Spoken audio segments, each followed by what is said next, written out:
ये कहानी एक कपल रायन और माया की है। ये दोनों अपनी एनिवर्सरी के लिए 8 दिन का रोड ट्रिप कर रहे थे। 8 दिन तक वो एक शहर से दूसरे शहर बाय रोड जाएंगे। दोनों बहुत खुश हैं क्योंकि इस ट्रिप के बाद माया अपने काम के लिए शहर से बाहर जा रही है, यानी कि रायन से दूर। तो अपनी आखिरी ट्रिप ये दोनों साथ में इंजॉय कर रहे हैं। उसके बाद क्या पता ये दोनों साथ रहे भी या नहीं। अपने रोड ट्रिप के आखिरी में वो एक छोटे से शहर में आते हैं, लेकिन अब वो रास्ता खो चुके हैं। उन्हें समझ में नहीं आ रहा कि वो कहाँ जाए। काफी दूर चलने के बाद वो शहर के एक लौते रेस्टोरेंट में पहुंचते हैं। उन लोगों को काफी भूख भी लगी है। वो दोनों एक रेस्टोरेंट में रुकते हैं, लेकिन जैसे ही वो दोनों रेस्टोरेंट में जाते हैं, सारे लोग उन्हें अजीब तरीके से देख रहे हैं, जैसे कि उन्होंने कभी किसी विजिटर को यहाँ पर देखा ही नहीं है। उन दोनों को बहुत अजीब लग रहा है कि सब कोई उन्हें इतने गौर से क्यों देख रहे हैं। लेकिन कोई बात नहीं, वो अपना ऑर्डर देते हैं। लेकिन ऑर्डर देते वक्त वो ये देखते हैं कि रेस्टोरेंट की दीवार में काफी सारे मिसिंग लोगों की फोटो लगी हुई है कि ये मिसिंग है,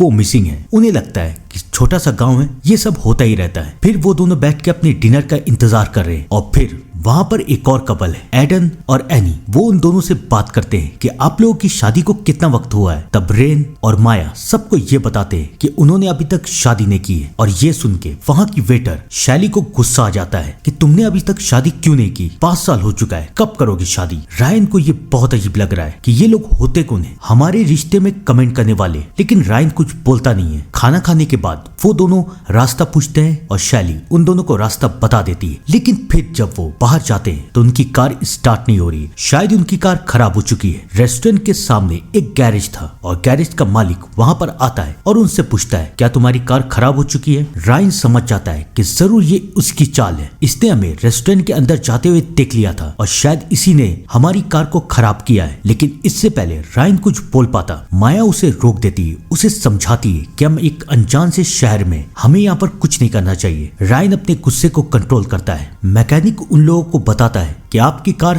खराब हो चुकी है और इसे ठीक होने में कल तक का वक्त लगेगा। लेकिन अब वो रात में रुकेंगे कहाँ। तब शैली उन लोगों को समझाती है कि यहाँ पास में एक शिकारी का घर है और वो हर वक्त शिकार के लिए जंगल में रहता है। उसका नाम है जो। आप उसके घर में जाके आराम कर सकते हैं। यहाँ पर जो भी आता है हम उसे उसी के घर में भेजते हैं। रायन और माया दोनों तैयार हो जाते हैं और चारा भी क्या था, शैली उन्हें लेके उस घर में जाती है और उस घर में ड्रॉप कर देती है। और जैसा कि सबने कहा था, जो शिकार करने के लिए बाहर रहता है और इस घर में कोई नहीं है। रायन को अभी भी बहुत अजीब लग रहा है, लेकिन माया उसे समझाती है कि कुछ देर की तो बात ही है, उसके बाद सब कुछ ठीक हो जाएगा। थोड़ी देर बीतता है, लेकिन उसके बाद उनके दरवाजे पे एक नॉक होता है। Knock knock. वो लोग दरवाजा खोलते हैं तो बाहर एक लड़की है। वो पूछती है, तमार अंदर है, तमार को बुलाइए। वो लोग मना करते हैं कि यहाँ पर कोई तमार नहीं है। लेकिन वो लड़की बहुत ही अजीब तरीके से उन लोगों को देख रही है और फिर वो वहाँ से चली जाती है। उन लोगों को बहुत अजीब लगता है कि ये कौन थी, लेकिन फिर वो इस बारे में सोचते नहीं है। धीरे धीरे करके वक्त बीतता रहता है। काफी रात हो जाती है और अब माया को भूख लग रही है। रायन उससे कहता है कि ठीक है, मैं खाना लेके आता हूँ और रायन खाना लेने के लिए बाहर चला जाता है। माया घर में इधर उधर घूम रही है, अपनी दोस्त से बात कर रही है। तभी दरवाजे पे फिर नॉक होता है। Knock knock. माया फिर दरवाजे की तरफ जाती है तो दरवाजे में वही लड़की आई है और वो एक बार फिर पूछती है कि तमार अंदर है क्या।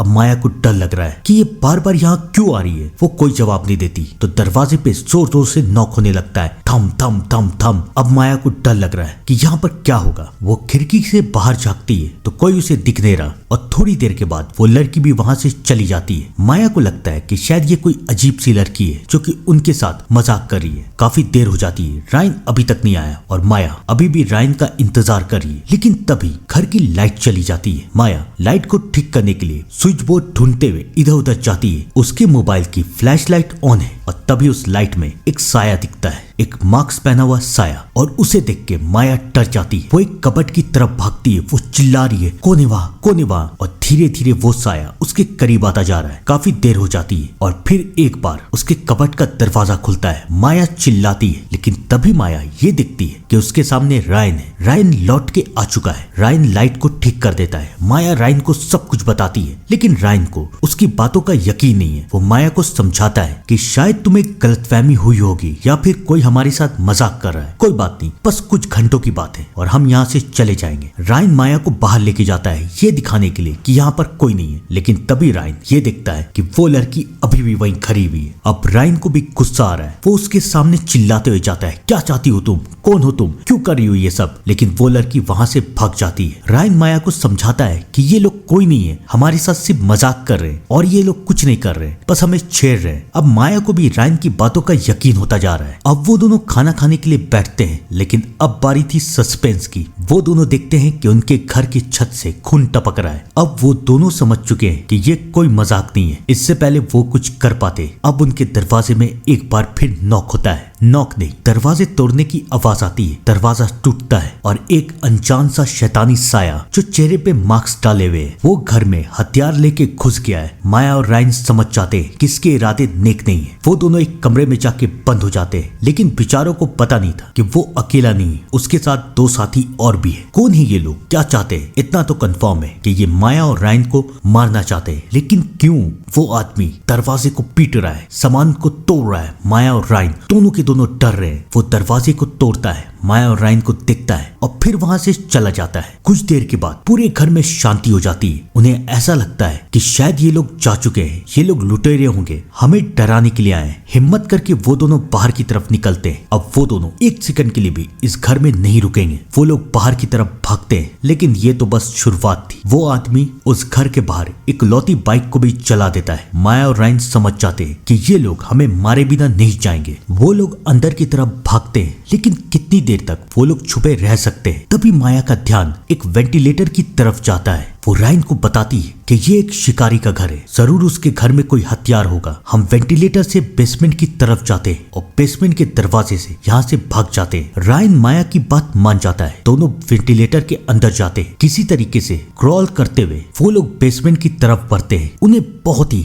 हल्के हल्के जाना था, क्योंकि उनके जस्ट ऊपर एक नहीं, दो नहीं, बल्कि तीन तीन कातिल थे, जो कि उनकी एक हल्की सी आवाज में उन दोनों को जान से मार सकते थे। किसी तरीके से वो दोनों बेचारे बेसमेंट में पहुंचते हैं। सामने बहुत अंधेरा है और बाहर वो शैतान है। रायन समझ जाता है कि अगर उसके पास कोई हथियार नहीं हुआ तो वो इसका सामना नहीं कर पाएगा। वो माया से कहता है कि तुम यहीं रुको, मैं कोई हथियार ढूंढ के लाता हूँ। रायन कुछ ढूंढने के लिए वहां से जाता है और माया वहां अकेली। और इसी वक्त माया के ऊपर वो शैतान हमला कर देते हैं, लेकिन अब रायन को गन मिल चुकी है। रायन गोली चला देता है और वो शैतान वहां से भाग जाते हैं। किसी तरीके से हिम्मत करके वो दोनों बाहर की तरफ निकलते हैं और रायन उस शैतान का एक साया दिखता है। उसे लगता है यही अच्छा मौका है और वो गोली चला देता है, लेकिन जैसे ही वो उस साए की तरफ बढ़ते हैं उन्हें पता चलता है कि ये वो शैतान नहीं बल्कि जो था, जो अपने घर आया था और रायन ने गलती से उसे मार दिया। रायन सदमे में चला जाता है कि उसने एक निर्दोष को मार दिया, लेकिन माया उसे समझाती है कि हमें यहाँ से भागना है। किसी तरीके से वो लोग भागते हैं। अब उनके पास जो की गाड़ी थी, वो जो की गाड़ी में बैठते हैं, लेकिन इससे पहले वो यहाँ से निकल पाते वो शैतान उनकी गाड़ी को टक्कर मारता है। उसका प्लान बहुत सिंपल सा है, वो उन्हें दबा के मारना चाहता है। रायन का पैर गाड़ी में अटक चुका है। वो माया को कहता है भागो यहाँ से, प्लीज भागो। माया जाना नहीं चाहती,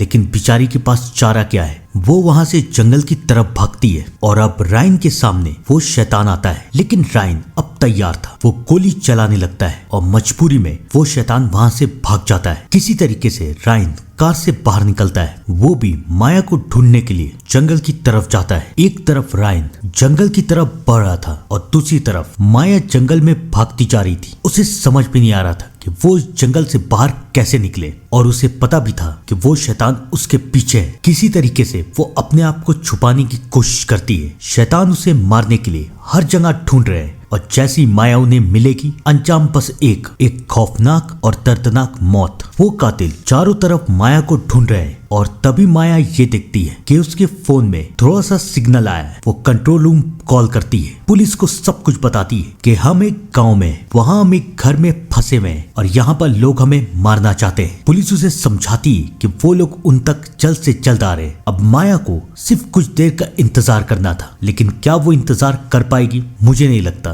क्योंकि फाइनली वो कातिल माया को ढूंढ लेते हैं और माया को बेहोश कर देते हैं। और इन सब से अनजान रायन पूरे जंगल में माया को ढूंढते हुए फिर रहा है। माया तो रायन को नहीं मिलती, लेकिन उसे उन कातिलों की एक साथी मिल जाती है। रायन उसे धमकी देता है कि बताओ माया कहाँ है और तुम लोग ये सब क्यों कर रहे हो, वरना मैं तुम्हें मार दूंगा। लेकिन रायन की धमकी का उसके ऊपर कोई असर हो ही नहीं रहा। ऐसा लग रहा है कि वो एक साइकोपैथ है और उसे मौत का भी डर नहीं है। अब रायन को गुस्सा आ रहा है, लेकिन इससे पहले वो गोली चला देता, उसका साथी आके रायन को भी बेहोश कर देता है। कुछ देर के बाद रायन और माया उन दोनों की आंखें खुलती है। दोनों के दोनों कुर्सी से बंधे हुए हैं और उनके सामने वो तीनों शैतान हैं। रायन और माया चिल्ला रहे कि तुम लोग ये क्यों कर रहे हो, क्या चाहते हो, लेकिन उन शैतानों को कोई फर्क नहीं पड़ रहा। सबसे पहले वो रायन को मारते हैं। माया अपने सामने अपने प्यार को मरते हुए देखती है। वो फिर से रो रही है, चिल्ला रही है कि तुम लोग ये क्यों कर रहे हो, हम लोगों ने तुम्हारा क्या बिगाड़ा है, क्यों हमें मार रहे हो। लेकिन वो शैतान कुछ नहीं कहते, वो माया के ऊपर भी हमला कर देते हैं। अब माया भी धीरे धीरे तड़प तड़प के मर रही है। लेकिन उसी वक्त वहां पर पुलिस का सायरन बजता है और वो तीनों कातिल वहां से भाग जाते हैं। वो तो वहां से भाग जाते हैं, लेकिन वो ये नहीं देख पाते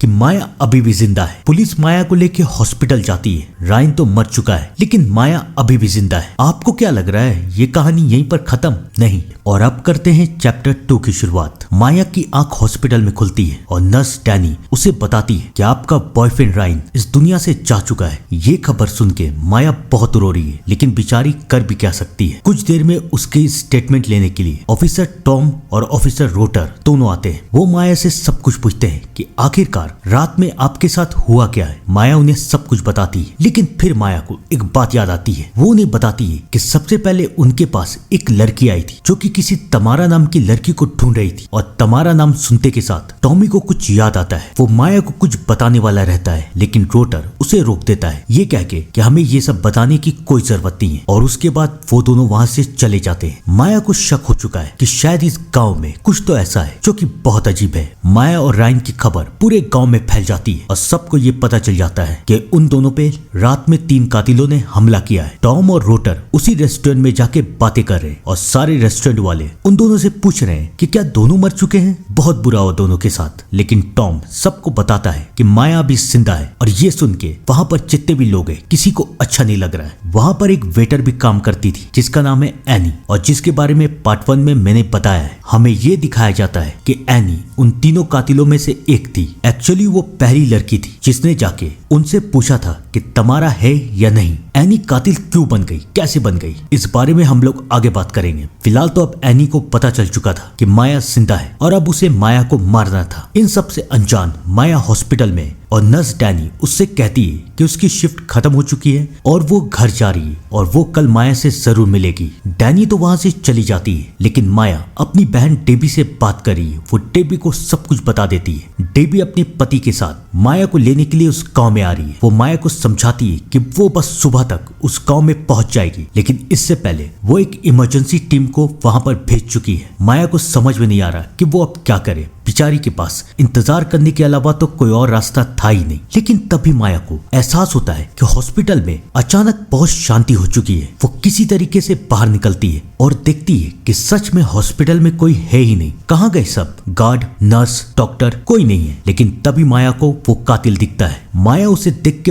भागती है। वो नीचे की तरफ जाने की कोशिश करती है और वो कातिल माया के पीछे है। हल्की सी भी एक गलती और अंजाम बस एक खौफनाक और दर्दनाक मौत। किसी तरीके से माया बेसमेंट में पहुंचती है और वो कातिल माया को हर जगह ढूंढ रहे हैं। माया समझ जाती है कि अगर वो यहाँ पर रही तो वो पकड़ी जाएगी। वो किसी तरीके से धुएं से उस कातिल पे हमला करती है और वहां से भागती है। और भाग के वो जाएगी कहाँ? वो जाती है मॉर्ग, यानी कि मुर्दा घर। वहां के एक लॉकर में वो छुप जाती है। वो कातिल वहां भी आता है, लेकिन माया की किस्मत अच्छी थी कि वो माया को ढूंढ नहीं पाता। बचते हुए किसी तरीके से माया बाहर की तरफ निकलती है, लेकिन अब माया जाएगी कहाँ? उसे सामने एक घर दिखता है। वो उस घर की तरफ जाती है। माया को इस हालत में देख के औरत भी डर जाती है कि ये आखिरकार है कौन। माया उसे समझाती है कि मुझे मदद की जरूरत है, प्लीज ऑफिसर रोटर को कॉल कीजिए। लेकिन रोटर का नाम सुन के वो औरत माया को समझाती है कि रोटर एक बहुत ही, उसके इतनी ही बोलने की देरी थी कि वो कातिल उस औरत को मार देती है। माया ये सब देख के डर जाती है। वो भागती है। उसके सामने एक अस्तबल है। वो अस्तबल में जाके छुप जाती है। वो कातिल भी माया के पीछे अस्तबल में आती है। माया समझ चुकी है कि अगर वो ज्यादा देर तक यहाँ पर रुकी तो वो मारी जाएगी। वो उस कातिल पे हमला करके वहां से भागती भागती है। बहुत तेज बारिश हो रही है। माया को समझ में नहीं आ रहा है कि वो कहाँ जाए। तभी वो एक कार के सामने आती है और ये कार और किसी की नहीं बल्कि टैनी की थी। टैनी भी माया को देख के चौंक जाती है कि ये हॉस्पिटल से यहाँ पर आई कैसे। वो माया को अपने साथ कार में बैठाती है। टैनी के साथ उसकी रूममेट क्रिस भी है। वो दोनों माया को शांत करने की कोशिश करते हैं, लेकिन अब माया को इस गांव में किसी के ऊपर भी कोई भरोसा नहीं था। उसे इन दोनों के ऊपर भी शक होने लगता है कि कहीं ये दोनों तो कातिल नहीं है जो मुझे मारने की कोशिश कर रहे हैं। वो चिल्लाने लगती है कि मुझे निकालो बाहर, मुझे जाना है, लेकिन क्रिस उसे शांत करती है। किसी तरीके से माया शांत होती है। कार आगे की तरफ बढ़ती है और तब वहां पर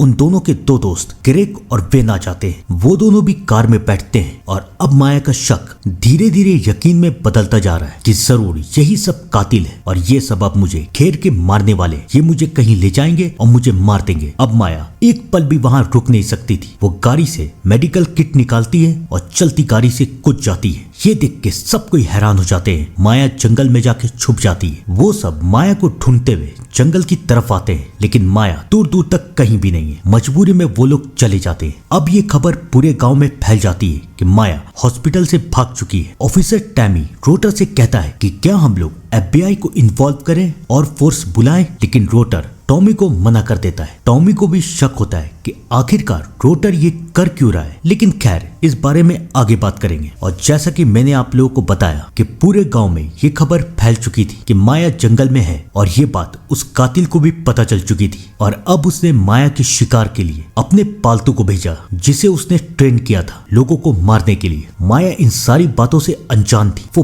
बहुत घायल थी, डरी हुई थी। उसे बस इस गांव से बाहर निकलना था, लेकिन वो बेचारी निकलेगी कैसे। वो पालतू माया के ऊपर हमला कर देता है, लेकिन अब माया इतनी तकलीफ, इतना डर देख चुकी थी कि उसके अंदर अब हिम्मत आ चुकी थी। वो उसे हरा के वहां से बच के निकल जाती है, लेकिन कातिल ये देख लेते हैं कि माया यहाँ से बच चुकी है और उनका इरादा बिल्कुल साफ है कि वो माया को जिंदा नहीं छोड़ेंगे। बेचारी माया जंगल से निकल के वहीं पहुंच जाती है जहाँ से वो भागी थी, यानी कि उसी घर में। उसे रायन की बहुत याद आ रही है, लेकिन अब बेचारी कर क्या सकती है। उस घर में उसका सामान है और खाने पीने की चीजें भी हैं। माया अंदर की तरफ जाती है। वो अपने सामान को उठाती है, लेकिन फिर उसे एहसास होता है कि इस घर में एक साया आ रहा है। माया उस साये पे हमला करने की कोशिश करती है, लेकिन फिर वो ये देखती है कि ये तो एक मामूली आदमी है जिसका नाम बिली है और ये पुलिस के लिए काम करता है, फॉरेंसिक डिपार्टमेंट में। माया बिली से मदद मांगती है कि प्लीज मुझे इस गांव से बाहर निकाल दो। बिली भी मान जाता है। वो माया को लेकर अपनी कार की तरफ जाता है, लेकिन इससे पहले बिल्ली आगे जा पाता वो कातिल बिल्ली को मार देते हैं। माया ये सब देख के डर चुकी है। वो कार लेके वहां से भागती है, लेकिन वो कातिल कार पे हमला कर चुके हैं। कार कितने आगे तक जाएगी। आखिरकार कार का एक्सीडेंट हो जाता है। माया घायल है। उसे समझ में नहीं आ रहा कि वो क्या करे। वो बेहोश हो रही है, लेकिन बेहोश होने से पहले वो एक दरवाजे पे जाके नॉक करती है। नॉक नॉक, और उसके पास माया बेहोश हो जाती है। लेकिन बेचारी माया जानती नहीं थी कि ये घर और किसी का नहीं बल्कि टैनी का है। जब माया की आंख खुलती है तो वो ये देखती है कि उसके सामने टैनी, क्रिस, ग्रेग और वेन चारों है। माया को अभी भी इन चारों के ऊपर शक है कि शायद यही चारों कातिल हैं और ये मुझे मारना चाहते हैं। बाकी तीन तो सही थे, लेकिन उनमें से ग्रेग ऐसा था जो कि माया के साथ बहुत ही अजीब बिहेव कर रहा था और उसे बार बार देख के माया को शक हो रहा था कि ये तो पक्का कातिल होगा ही। लेकिन बाकी सब माया को समझाते हैं कि ग्रेग एक अमीर बाप का बेटा है, तो उसे लगता है कि ये पूरा गाँव उसने खरीद लिया है। लेकिन वो दिल का बुरा नहीं है, उसकी बातों का बुरा मत मानना। माया सारी बातें सुन रही थी, लेकिन अब उसे किसी के ऊपर भी यकीन नहीं था। वो अपनी बहन से बात करती है तो उसकी बहन उसे बताती है कि इमरजेंसी वाला उस गांव में पहुंच चुका है, तुम बस अपनी लोकेशन भेज दो। माया अपनी लोकेशन उस इमरजेंसी वाले को भेज देती है और हमें दिखाया जाता है कि वो इमरजेंसी वाला उसी गैराज में जाता है जिस गैराज में माया और रायन की गाड़ी थी। वो उस गैराज के मालिक से माया की लोकेशन का पता पूछ रहा है और वो मालिक बहुत ही गुस्से में उसे देख रहा है। क्या हुआ उसके साथ ये तो हमें बाद में पता चलेगा। कहानी हमें एक बार फिर से माया की तरफ लेके जाती है। ग्रेग एक बार फिर से माया से बात करने के लिए आया और वो माया को कांग्रेट्स करता है कि आखिरकार तुम एक लौती इंसान हो जो इस सब से बच चुकी हो, यानी कि ये सब पहले भी हुआ है। तब ग्रेग माया को बताता है कि इस गांव में जो भी आता है वो जिंदा जाता नहीं। पिछले कुछ सालों में इस गांव में 10 से 15 लोग मारे जा चुके हैं जो इस गांव में किसी कारण से आए थे, घूमने के लिए या फिर फंस के। बस तुम एक लौती हो जो कि बच चुकी हो और अभी तक जिंदा हो, लेकिन कब तक रहोगी ये किसी को नहीं पता। ग्रेग की बातें सुन के माया को अब शक होता जा रहा है कि शायद यही कातिल है। इससे पहले ग्रेग और माया के बीच में और बातें हो पाती, ग्रेग को क्रिस बुला लेती है। ग्रेग तो वहां से चला जाता है और माया खिड़की से देखती है कि ग्रेग घर से जा रहा है। अब माया को बहुत डर लग रहा है। वो सारे दरवाजे लॉक कर देती है ताकि इस कमरे में कोई नहीं आए। उसका मिशन साफ था कि एम्बुलेंस लेके मेडिकल वाला यहाँ पर आएगा और माया उसके साथ इस गांव को छोड़ के चली जाएगी। लेकिन क्या ये सब इतना आसान है? आइए जानते हैं। माया के दरवाजे पे नॉक होता है। Knock knock. माया पूछती है कौन है? क्रिस, डैनी, कौन हो? लेकिन सामने से कोई जवाब नहीं आ रहा और फिर माया के ऊपर हमला होता है। माया समझ जाती है कि उसके ऊपर कातिल हमला कर रहे हैं, यानी कि उसका शक सही था। क्रिस और डैनी और कोई नहीं कातिल है, सब के सब कातिल है और वो उसे मारना चाहते हैं। किसी तरीके से माया दरवाजा बंद करके रखती है। थोड़ी देर के बाद सब कुछ शांत हो जाता है। कहाँ गए सब के सब? माया हिम्मत करके दरवाजे को खोलती है, लेकिन जब वो बाहर की तरफ जाती है तो वो ये देखती है कि क्रिस, डैनी और फेन तीनों के तीनों मर चुके हैं। यानी कि ये तीनों कातिल नहीं थे तो था कौन? माया के पास इतना सोचने का वक्त है ही नहीं, क्योंकि वो कातिल माया के ऊपर दोबारा हमला करते हैं। माया बाथरूम में बंद हो जाती है। वो कातिल दरवाजा तोड़ने की कोशिश कर रहे, लेकिन माया खिड़की से बाहर निकल जाती है। उसे दिखता है कि यहाँ पर एम्बुलेंस आ चुकी है, लेकिन वो मेडिकल वाला मर चुका है। अब माया कुछ नहीं सोचती, वो बस एम्बुलेंस की तरफ भागती है। किसी तरीके से वो एम्बुलेंस में पहुंचती है और चिल्लाती है जल्दी चलाओ, जल्दी चलाओ। लेकिन बेचारी माया को पता नहीं था कि उस कातिल ने उसके ड्राइवर को भी मार दिया है और अब माया एम्बुलेंस में उस कातिल के साथ है। वो कातिल माया के ऊपर हमला करने की कोशिश करती है और माया लड़ती है और फाइनली माया उस कातिल को मार देती है। अब माया एम्बुलेंस चलाते हुए वहां से भागती है, लेकिन वो कातिल अभी भी जिंदा है। वो माया के ऊपर हमला करती है और एम्बुलेंस का एक्सीडेंट हो जाता है। माया तो बच जाती है, लेकिन वो कातिल शायद मर जाती है। एक पल तो माया ये सोचती है कि वो इसका मास्क हटा के देखे कि आखिरकार ये है कौन, लेकिन उसके पास इतना वक्त है नहीं। उसे अब यहाँ से भागना है। वो वहां से भाग जाती है और कुछ देर में वो दोनों कातिल भी वहां पर आते हैं। वो उस कातिल को देखते हैं, उसका मास्क उतारते हैं और वो और कोई नहीं बल्कि एनी है, जैसा कि हमें शुरुआत में बताया गया था। और वो कातिल याद करता है कि कब पहली बार बचपन में उसकी और एनी की मुलाकात हुई थी। वो दोनों सबसे अलग थे, ना किसी से बात करते थे ना किसी से दोस्ती करते थे। लेकिन एक बार एनी ने ये देखा कि एक लड़की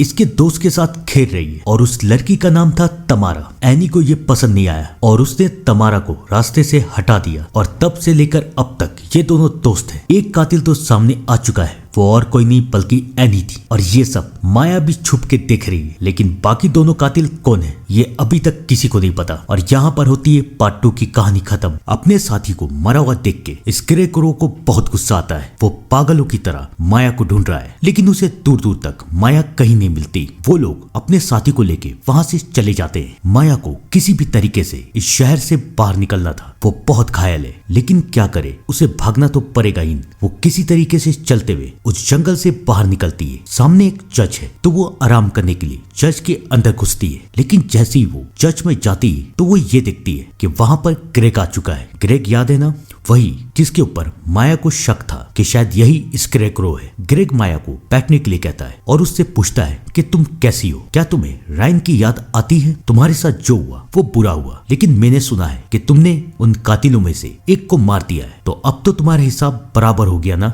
ये सुन के माया को यकीन हो जाता है कि यही स्केरेक्रो है, क्योंकि ये बात अभी तक किसी को नहीं पता। अभी तो वो कातिल मरी है और शायद ग्रेग भी माया को ये हिंट्स दे रहा था कि वही है स्केरेक्रो। माया उससे पूछती है कि अब क्या होगा। ग्रेग हंसता है और उसे समझाता है कि अभी यहाँ से बाहर निकलो। माया समझ जाती है कि उसके पास बहुत कम वक्त है। वो वहाँ से बाहर भागती है, लेकिन वो कितनी दूर तक जा पाएगी किसी को कुछ नहीं पता। इन सब से अनजान पुलिस रोटर और टॉमी माया को ढूंढ रहे थे, क्योंकि उसकी बहन डेबी ने स्टेट पुलिस से मदद मांगी। टॉमी शेरिफ रोटर को ये समझा रहा है कि माया शायद जंगल में हो, लेकिन रोटर टॉमी से कहता है कि वो शायद शहर से बाहर निकल गई हो। वो दोनों बात ही कर रहे थे कि तभी रोटर ये दिखता है कि उसके सामने माया आ चुकी है। माया भी पुलिस को देख के ये सोचती है कि शायद वो उसे बचा लेगी। वो रोटर से मदद मांगती है, उससे कहती है प्लीज मुझे अपना फोन दे दो, मुझे अपनी बहन को कॉल करना है। लेकिन रोटर उसे अपना फोन नहीं देता। माया को इस शहर में किसी के ऊपर यकीन नहीं था, क्योंकि वो जानती थी कि कोई भी इन कातिलों से मिला हो सकता है। वो रोटर से कहती है कि प्लीज मुझे फर्स्ट किट ला के दो, मेरे हाथ में बहुत दर्द हो रहा है। रोटर फर्स्ट किट निकालने के लिए कार से बाहर निकलता है और इसी बात का फायदा उठा के माया कार लेके भाग जाती है और तभी रोटर क्रेग को कॉल करता है और उससे कहता है कि माया तुम्हारे रास्ते में उसे पकड़ लो और मार दो। तो क्या रोटर क्रेग से मिला हुआ था? क्यों? कहानी हमें पास की तरफ लेके जाती है। चैप्टर 2 में हमें दिखाया गया था कि जब शैली और क्रेग पहली बार स्कूल में मिले थे तो उन्होंने एक तमारा नाम की लड़की को मार दिया था। इसी चलते दोनों के ऊपर केस हुआ, लेकिन उन दोनों के खिलाफ कोई भी सबूत नहीं मिला क्योंकि रोटर क्रेग का बाप था और दोनों के दोनों बच गए। तब से लेकर अब तक शैली क्रेग से कहती थी कि चलो हम सबको मार देते हैं, और शैली ने ही क्रेग को एक सीरियल किलर बना दिया था। और ये बात जब रोटर को पता चली तो उसने ये फैसला किया कि वो अपने बेटे को बचाएगा, लेकिन उसने अपने बेटे के सामने एक शर्त रखी कि तुम्हें जिसे मारना है उसे मार दो, लेकिन वो इंसान इस शहर का नहीं होना चाहिए। इसलिए जब कोई भी इस शहर में घूमने आता तो क्रेग, शैली और उनकी साथी वो तीनों मिलके उसे मार देते। अब समझ में आया कि क्यों इस शहर में आने वाले लोग गायब हो जाते, जबकि इस शहर का कोई भी इंसान इस शहर से गायब नहीं होता। तब से लेकर अब तक रोटर अपने बेटे को बचा रहा था, और अब तो क्रेग का शिकार माया है। माया कार लेके इस शहर से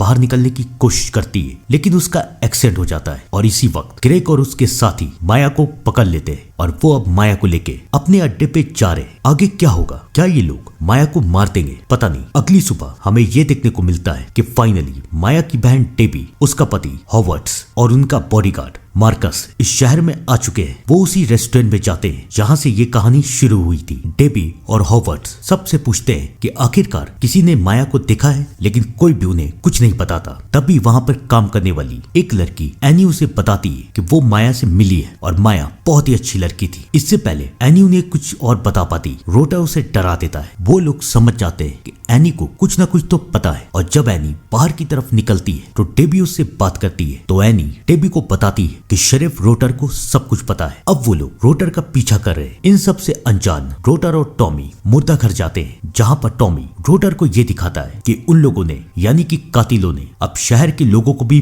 मारना शुरू कर दिया है। यहाँ पर सिस्टर डेबी और उसके दोस्तों की बात हो रही है, और टॉमी के पास ये सबूत था कि ये सब और कोई नहीं बल्कि क्रेग ही कर रहा है। रोटर समझ चुका था कि टॉमी उसके बेटे के लिए खतरा है, तो वो टॉमी को मार देता है और फिर वो टॉमी की लाश लेके वहाँ से बाहर जा रहा है। डेबी और उसके साथी भी ये देख लेते हैं और वो रोटर का पीछा करते हैं। इन सब से दूर जब माया की आंख खुलती है तो क्रेग यानी कि स्क्रेकरो उसके सामने आता है। वो उसे शैली का मास्क पहनाता है, ये सोच के कि शायद माया शैली की जगह ले सके, लेकिन माया उसे मना कर देती है। लेकिन क्रेग ये फैसला कर चुका था कि उनकी तीसरी साथी शैली की जगह और कोई नहीं बल्कि माया ही लेगी। इन सब में से आप लोग एक बात भूल रहे हैं, शैली और क्रेग के बारे में तो हमें पता चल गया, लेकिन उनकी एक और मेंबर थी टॉलफेस। उसकी क्या कहानी है ये बताने के लिए कहानी हमें कुछ साल पीछे लेके जाती है, जब शैली और क्रेग धीरे धीरे बड़े होते जा रहे थे और वो लोग अपने शिकार का इंतजार करते थे। एक दिन इस टाउन में एक कपल आया। लड़की अपने बॉयफ्रेंड से बहुत प्यार करती थी, लेकिन उसका बॉयफ्रेंड हमेशा उसे धोखा देने का इंतजार करता था। शैली और क्रेग ने ये फैसला किया कि वो लोग उसे जाके मारेंगे, लेकिन जैसे वो लोग वहाँ पहुँचते हैं तो वो लोग ये देखते हैं कि उस लड़की ने अपने बॉयफ्रेंड को मार दिया, क्योंकि उसे पता चल चुका था कि वो उसे धोखा दे रहा है। ये देख के उन दोनों ने फैसला किया कि अब ये उन दोनों की तीसरी साथी बनेगी। तो ये कहानी है टॉलफेस की। कहानी हमें एक बार फिर से प्रेजेंट की तरफ लेके आती है, और अब टॉलफेस और स्केरेक्रो माया को अपने साथ शिकार पे लेके जाते हैं और वो माया को जबरदस्ती शैली का मास्क पहना देते हैं। वो लोग एक कपल को देखते हैं जो कि शहर में आया है, और अब वो लोग उनके पीछे जाते हैं। वो माया को मजबूर करते हैं कि शैली की तरह तुम भी नॉक करके पूछो कि क्या तुम्हारा यहाँ पर है। मजबूरी में माया वैसा ही करती है। वो लोग अंदर घुसते हैं और उन दोनों को बेहोश कर देते हैं, और फिर स्केरेक्रो माया से कहता है कि इन दोनों में से किसी एक को मारो, लेकिन माया ऐसा कर नहीं सकती क्योंकि इन दोनों को देख के उसे अपनी और रायन की कहानी याद आ रही है। वो गुस्से में आके टॉलफेस को मार देती है, और ये देख के स्केरेक्रो को बहुत अच्छा लगता है क्योंकि अब उसे यकीन होता जा रहा है कि माया भी उसी की तरह है। स्केरेक्रो लड़के को मारता है और माया के हाथों लड़की को मार देता है। अब माया, जिसे कुछ समझ में नहीं आ रहा था कि वो इंसान है या फिर शैतान, वो बिल्कुल बेसुध हो चुकी थी। स्केरेक्रो उसे लेके जाता है और तभी उसके पापा का कॉल आता है। वो उन्हें बताते हैं कि माया की बहन उसका पीछा कर रही है, तो वो माया की बहन को लेके स्केरेक्रो के पास आ रहे। अब स्केरेक्रो को उसका नया शिकार मिल चुका था। इन सब से अनजान टेबी, मार्कस और हॉवर्ड्स रोटर का पीछा करते हुए एक जगह पहुंचते हैं। मार्कस हॉवर्ड्स और टेबी को एक ट्रॉली में बंद करके रोटर के पीछे जाता है, लेकिन रोटर को तो सब कुछ पहले से ही पता था। वो मार्कस को मार देता है और अब स्केरक्रो हॉवर्ड्स और टेबी को मारने के लिए आता है। वो दोनों बेचारे बचने की बहुत कोशिश करते हैं, लेकिन जो होता था वही हुआ। स्केरक्रो ने दोनों को मार दिया। माया की आंख के सामने उसकी बहन मर जाती है और माया कुछ भी नहीं करती। अब स्केरक्रो को ये यकीन हो चुका था कि माया भी उसकी तरह बन चुकी है, तो वो माया को उसकी बहन की बॉडी देता है, उसके हाथ को आजाद करता है और उससे कहता है कि यहाँ से चली जाओ, क्योंकि उसने माया से सब कुछ छीन लिया और माया को अपने जैसा एक शैतान बना दिया। और स्केरक्रो अपने बाप के साथ वहां से चला जाता है। माया अपनी बहन को लेके शहर से बाहर निकल रही है, लेकिन अब उसे बदला चाहिए, अपनी बहन का, हॉगवर्ट्स का और सबसे ज्यादा रायन का। माया फैसला करती है कि वो ऐसे तो नहीं जाएगी, वो ये सब खत्म करके जाएगी। वो फिर से वापस स्केरक्रो के अड्डे पे जाती है और सबसे पहले रोटर को मारती है। अब बारी ग्रेग की है। वो ग्रेग के कमरे की तरफ जाती है, जहाँ पर वो ये देखती है कि ग्रेग शैली की फोटो के सामने मोमबत्ती जला रहा है, यानी कि वो उसे ट्रिब्यूट दे रहा है। कुछ देर के बाद ग्रेग भी वहां पर आता है और अब वो भी थक चुका है, उसका भी सब कुछ जा चुका है। उसके पापा, शैली और उसकी साथी सब कुछ खत्म हो चुका है। माया ग्रेग से कहती है अपनी मार्क्स को हटाओ और ग्रेग अपने मार्क्स को हटा देता है। ग्रेग उससे कहता है अगर तुम्हें मुझे मारना है तो मुझे मार दो, लेकिन माया उसे नहीं मारती। ग्रेग को ऐसा लगता है कि शायद माया उससे प्यार करने लगी और शायद वो भी उसी की तरह एक कातिल बन चुकी है, लेकिन ये उसकी गलतफहमी थी, क्योंकि आखिरी में माया उसे मार देती है और रायन का, टेबी का और हॉवर्ड्स का सबका बदला ले लेती है। फाइनली माया उस जगह से बच के बाहर निकलती है और माया के हाथ में स्केरक्रो का मार्क्स है। माया ने उन तीनों कातिलों को और इस टाउन को खत्म कर दिया। यहाँ पर होती है स्ट्रेंजर 3 की कहानी खत्म। कमेंट में जरूर बताइएगा कि अगर आपके सामने ऐसे कातिल आ गए तो आप लोग क्या करेंगे। तब तक के लिए thank you and good bye.